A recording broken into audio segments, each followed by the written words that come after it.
Good morning, boys and girls. This is Miss Williams. I'm going to be doing your literacy videos. And our first one is we're starting with Unit 4, Week 1, and we're going to be using a new book. So if you haven't picked up your workbooks, make sure and check with your teacher to see if you can pick up your workbook and your math and science materials. So for our literacy, we have a new book, and you can see the name of it is Then and Now is what we'll be focusing on this week and throughout the book. We have What Can We Learn from the Past? Changing Technology, and see what you can learn about how technology changes. And so think about um, things that we use now and how they used to look before. And maybe you and your parents can do a little research and look at how phones used to look from the past, how computers and typewriters looked in the past, how we played music in the past, and see how things have changed and how they're different. Think about how you've changed from a baby to a kindergartner, and maybe some of your family, how they were younger and how they look now that they're older, and looking at the different changes with people in your family or yourself. In your workbook, these are some of the stories that we'll be reading. We'll be focusing on narrative nonfiction this week. Talks about being an independent reader, being able to read by yourself, thinking about connections with the stories that we read, talking about how does the text remind us of our lives. So thinking about how the books that we read, um, what does it make you think about in your life? There's a log for the books you read, and then you can rate the books if it's made you happy, made you sad, or in between. You can mark your things for your book. We're also going to focus on a personal narrative, and a personal narrative is just thinking about yourself and a special moment that you've had that you can write about. Um, you can get paper and create your story. This week I had my students to write about their spring break. Since we had several days, they could pick certain moments that they remember about spring break and write about it. Maybe going to the zoo, the fish aquarium, going shopping, spending time outside. So that can be your personal narrative, is writing about something that you got to do, or maybe something that happened to you during spring break. Then also it talks about the changes in classrooms and schools, how they looked in the past, and then how they look now. And so you can think about things that are the same and things that are different. We have our academic vocabulary. Some of the words we have: time is by a clock. There's other ways to tell time. When we go outside, we can tell if it's daytime, nighttime. Change is a word that we'll be working with. So looking at a baby and how they turn into a toddler, what things can a baby do and what things can a toddler do or maybe not do. Discover. There's a lady that's digging in the dirt, and so maybe she's looking for different bones or dinosaur bones, or maybe looking at different rocks to see what she can find. Then tradition. We have the piñata, and someone's maybe celebrating their birthday, and think about different traditions that you maybe celebrate every month or every year, that you get to do certain traditions. Maybe you always celebrate Christmas and you get with your family, or maybe every time that you have a birthday, you celebrate by having all your family over during that time. So discuss the vocabulary with your family. Then our next page, we have making communication better. And we talked about how long ago, people didn't have pen and pencils, and so they would use a quill to write their messages and what they wanted to do to tell someone something on paper. And so they did calligraphy for their writing, and they would dip the quill, the pointed part, into the ink, and then they would write what they wanted to say. Also, the candle, they didn't have electricity like we have now, and so a long time ago, they used candlelight to be able to see and be able to do the things they needed to do with light. Our next page, it says, why is it important to make inventions better? And one thing that I've noticed over time is we can use computers to write messages where we used to have to just write them on paper. And so now we can use our iPads, computers, laptops, Chromebooks to be able to send messages to people. We don't have to always write it on paper. Next page, we have middle sounds, and we will be practicing our letter O, and we'll be listening for the ah sound in O and circle it. Then if it has the O sound, we're going to underline it.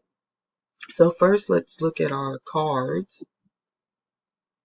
And we have letter O. And this is just a quick poem for letter O, and it says Odd the Otter. So our focus this week is letter O. It's a vowel. It makes two sounds. It makes the O, O, O, and the other sound is ah, ah. And it says in Ottawa, there is an odd otter who floats on top of the water, but on hot days she jogs with the olive green frogs, and she moves so fast you won't spot her. So this little poem had a lot of letter O's. Point to the letter O's that you see in the poem.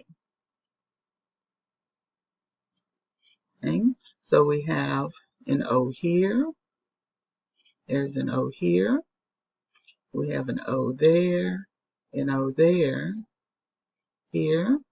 And so if we notice, the O sometimes is at the beginning of the word, sometimes it's in the middle of the word. And so with the vowel, it's used in different places in our words. And so we have hot makes the ah sound, but here olive has the ah sound, spot has the ah sound, and then Ottawa has the ah sound.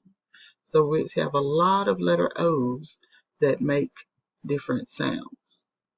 But here in floats, it has the O sound. And so it's not always going to be the ah sound. It makes two sounds. So remember, O is a vowel, and it makes two sounds. Next, we have top. This is a spinning top, and it has the word here, top, and we have t, up, top. So we have the ah sound. Then we have nose, and it has the O, and it has nose, N-O-S. And so the E is silent, it doesn't make a sound, and it has the O that makes the O sound. So you have both sounds. So remember that N-O's, O, makes the O sound, but they have to have the E at the end of the word. And when you see the E at the end, that means this one is going to say the sound or the name of the letter, just O. And so it makes the long vowel O sound. So it just says its name. Then for the short O, we have ah, and there's no E, so it's just ah. So it's t, up, top. Okay? All right, so we're going to look at some words. And so remember, the O in top is ah. The O in nose is O, as the O sound. Okay? And then it has the E at the end. So we're going to talk about some words. If we did tot, we'd have t, tot. If we had Not, not would be another word that has the ah sound. If we did log, log. If we had pot, pot, pot. If we had rog, og, just a made up word would be rog. Then if we had the O sound, we would have nose. And so remember there's an E to make the letter O, the long O that just says its name. So here are some words like home, If we had rose, ose, and those words have a letter E at the end of the word. Another word might be tone, tone could be another word. Bone, bone. Another word could be joke, joke. And so when it has the long O, or you hear the letter sound O, remember there's an E at the end of the word. If you're saying one that has the ah sound in the word, remember that one does not have an E when you're writing it or reading it.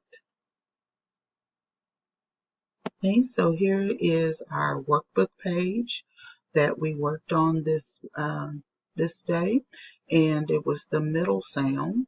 And so remember, we're going to circle the picture that has the ah sound and then underline when we hear the O sound. So we have fox, rock. What do you hear for letter O?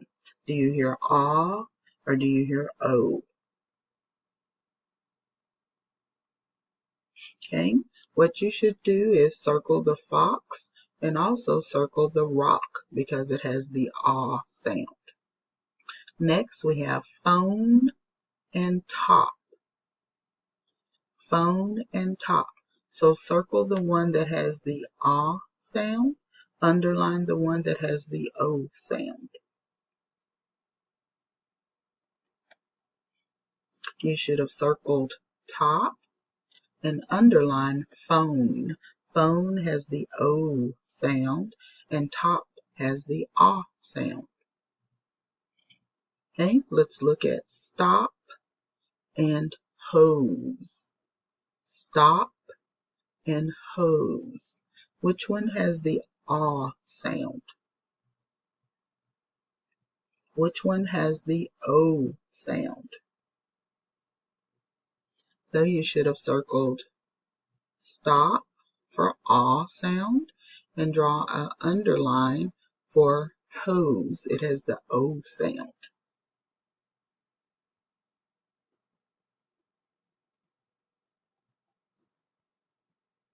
Next, we're doing the short and long O again, and you're to circle the ah sound in the word. So when you hear ah, you're going to circle your pictures. And then here you're going to circle if it has the O sound. So they gave you two words to help and remind you of the sounds. So the first one is rod, rod. And so trace the letter O and which pictures have the ah sound. So you have box, map, and pot. You should have circled box and pot. Then the next one, we talked about the letter E at the end of the word. We have r-o-d because it's not ah since we have the letter E at the end. So we have road. We have the O sound. So this one we have lake, rope, and home. So which two pictures have the O sound? You should have circled rope and home have the O sound just like road. So make sure you really are careful about learning your two sounds for letter O.